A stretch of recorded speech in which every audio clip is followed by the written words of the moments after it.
রাসূলুল্লাহর একজন বড় সাহাবী আব্দুল্লাহ ইবনে ওমর রাদিয়াল্লাহু তাআলা আনহু, ওনার সামনে এক ব্যক্তি হাসি দিল। হাসি দেওয়ার পর আমরা কি পড়ি? আমরা হাসি দিয়ে পড়ি আলহামদুলিল্লাহ। সে আলহামদুলিল্লাহ বলল, আরেক ব্যক্তি আলহামদুলিল্লাহ বলার পরে সে আলহামদুলিল্লাহ বলল, বলার পরে ওই ব্যক্তি বলে সুম্মাস সালাতু ওয়াস সালামু আলা রাসূলিল্লাহ। সে আলহামদুলিল্লাহ বলে দুরূদ শরীফও পড়ল।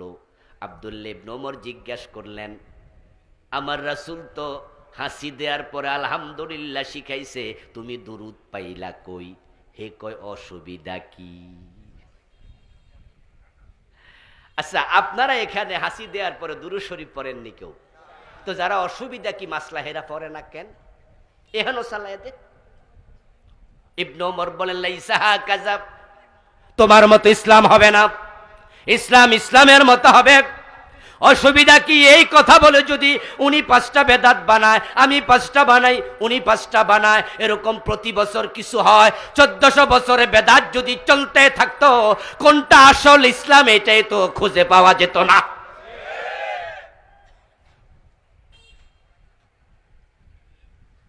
এই জন্য আলেম ওলামারা বেদাতের ব্যাপারে সতর্ক থাকবে।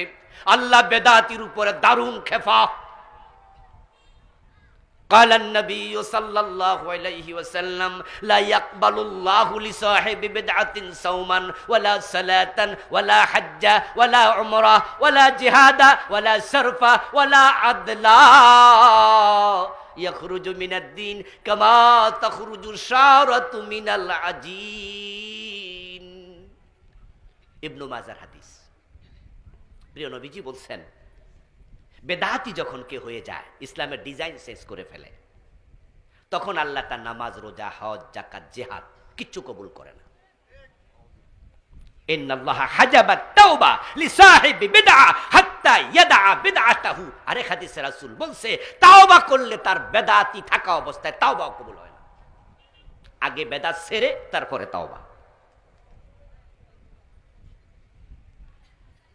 এরপর রাসূল বলে, ইয়াখরুজু মিনাদ-দীন, বেদাতি দিন থেকে বের হয়ে যায়।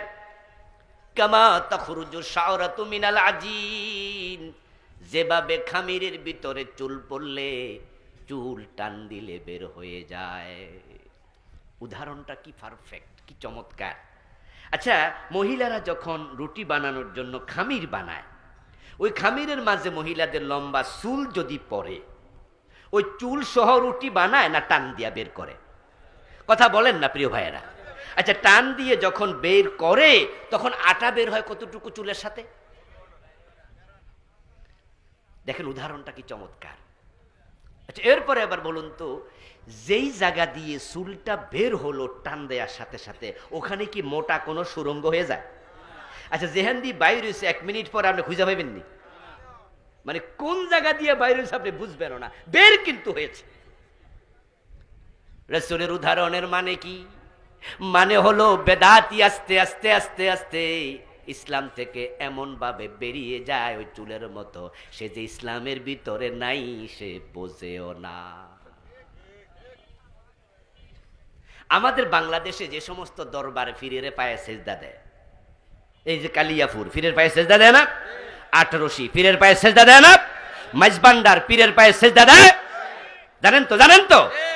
ওদের দরবারগুলো বেদাতে পরিপূর্ণ।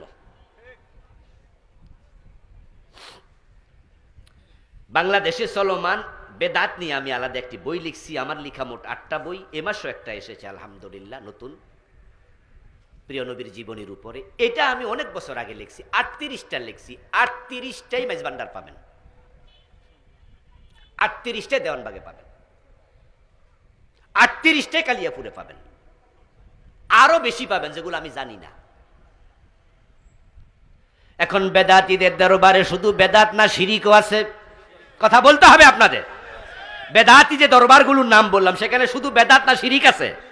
আচ্ছা, শিরিক করলে ঈমান থাকে না চলে যায়? দেখেন এই বেদাতির আস্তে আস্তে বেরিয়ে যায়। আরে রাসূল কত সুন্দর উদাহরণ দিচ্ছে।